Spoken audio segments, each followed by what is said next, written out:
Hey, this is MJ, A.k.a. Minji Zai.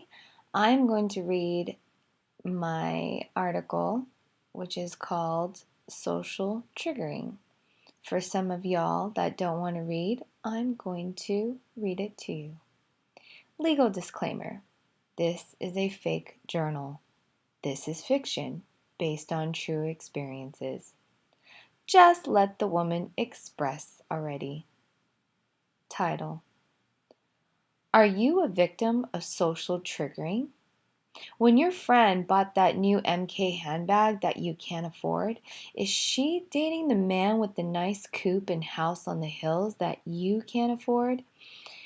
What is it she is doing that's attracting the well-to-do, upstanding men? Well, she's playing the game. The question is, do you want to play the game of dating the well-established man? Yes and no. Yes, if he is genuine. No, if he leverages his money and power for control and suffocation. And you are hypersensitive to those kind of men. In fact, one of them tried to use his money to get you to lighten up when what he is really doing is whipping his small dick at you. To those kind of men, fuck off.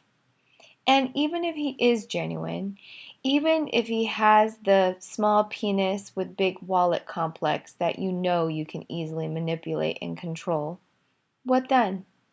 Where's the motherfucking end game? If a man can take care of you, then what? You'll be miserable being around him, so then you'll end up finding any excuse to be away from him with your business, and that's an empty relationship. And even if you are absolutely in love with the man you are with, you wouldn't be happy knowing that he is, quote, taking care of you, unquote, rather than you taking care of yourself. It didn't work out with your last marriage. How is it any different at 33? No, you didn't hate on your ex-husband for what he did. You just hated your complacency to be ordinary when you wanted his lifestyle. You wanted to hustle, roll the dice, and start your own thing, take care of your own business. You wanted to do more, to address issues that have been avoided, masked, and numbed out by so many consenting humans who has made an agreement to avoid difficult conversations. What if it is them, parents, teachers, admin, society, and not the kids? And then what if it is the kids? What if Trump was a byproduct of everybody's bullshit? We live in a narcissistic culture. Social media propels it, media incites divisiveness, and brands, commercials rely on our fears so they can sell us the answer. Are we all surprised? Especially the entertainment industry. Are you surprised? Or are you horrified at the culture you are complicit in? Is it business as usual? Or are you virtue signaling, but when push comes to shove and that homeless man asks for $1, will you be able to offer him $5? Will you at least make some time, perhaps even a minute, to acknowledge him or her and look into that person's eyes, see the pain, and hold the pain with compassion rather than judgment? Or are you too focused on the role you didn't get because that girl slept with the director and probably got the role because you're getting older now? Got to reinvent yourself, woman. Got to get on a cause. Jump on the bandwagon so that director can look in your favor and give you that role you need to move up the social ladder once more. Am I cynical? Just observant. Am I negative? Just observant. Am I exaggerating? Sometimes. But the truth is stranger than fiction. So you'd like to hide truth in fiction. Yes, there is the bright side. That person's intention is to get it together for society. After all, you can't help others if you can't help yourself. Yeah, But you don't have to be virtue signaling the entire time when you really are just in practice apathetic. You're too into your social media.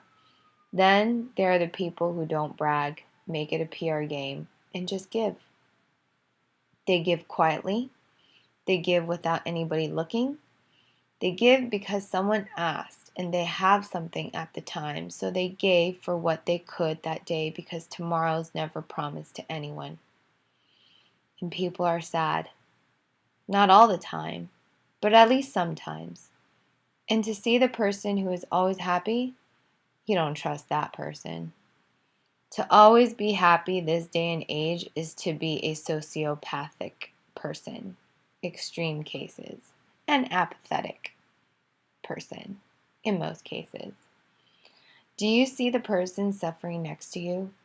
Do you see the streets littered with trash, with people without homes, whilst tall buildings with empty rooms owned by the higher echelons use this against those who don't have, to stroke their egos and to validate their self-importance, while the middle class is buying their books, their audiobooks, the podcasts, living the lifestyle, while virtue signaling each other. These are the very people who look upon the eyes of Trump like looking into their own self-portrait in Dorian Gray. Oscar Wilde reference.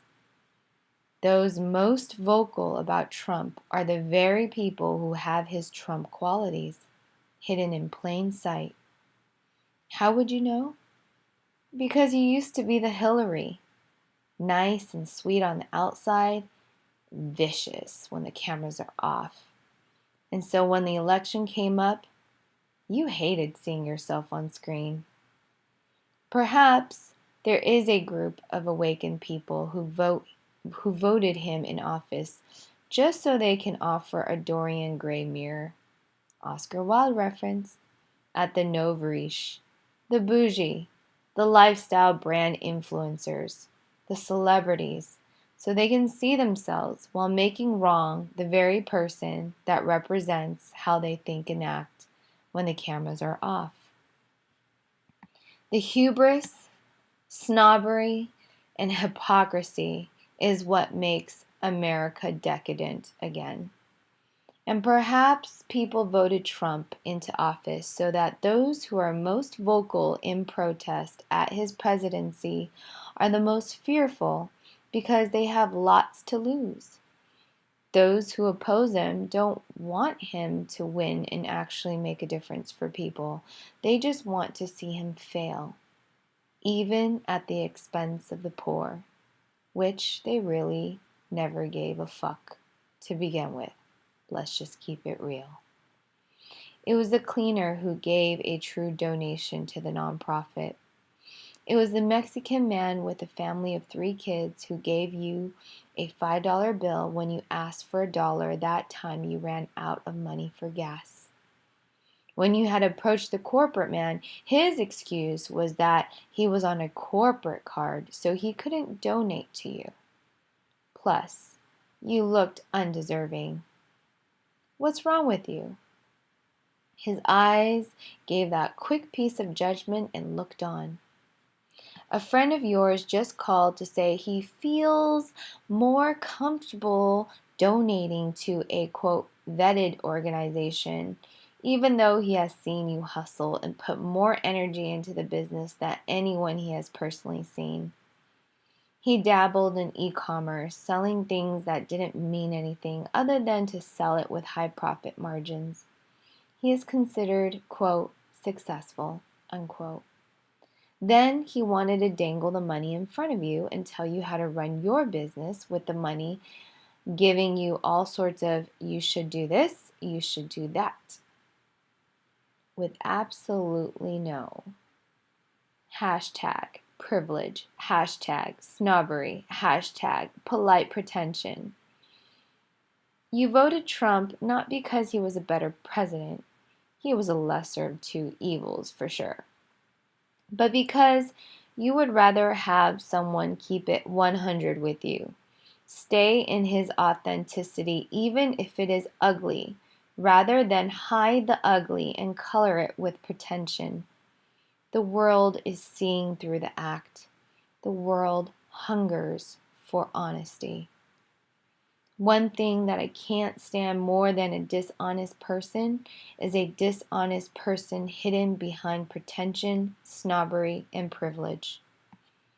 That's why when the friend, quote unquote, had pulled out of donating the money that he even admitted was a PR move for his e-commerce business, you had thought it as a control tactic. You knew he was gaslighting you. You don't need his money. Some money, like a VC had said, is dumb money. This is one of those moments. Dumb money has expectations that are self-serving. Dumb money is controlling and stifles your creativity. Dumb money robs you of your peace, which you abso-fucking-lutely need for your creative ideas to manifest. No more of the easy money. There are just certain quote unquote opportunities that lead to dead ends. This is one of them. Patience is perfection. If you can just allow your heart to lead you, cue in Larissa Goslar's Listen to Your Heart and Follow, rather than be swept away by social triggering, i.e., emotions, circumstances, fears, then you will be all right. Cue in your Pastor Judah Smith and God. This is Minji, MJ Zai, and you're listening to my, what is this called? I don't know what this is called.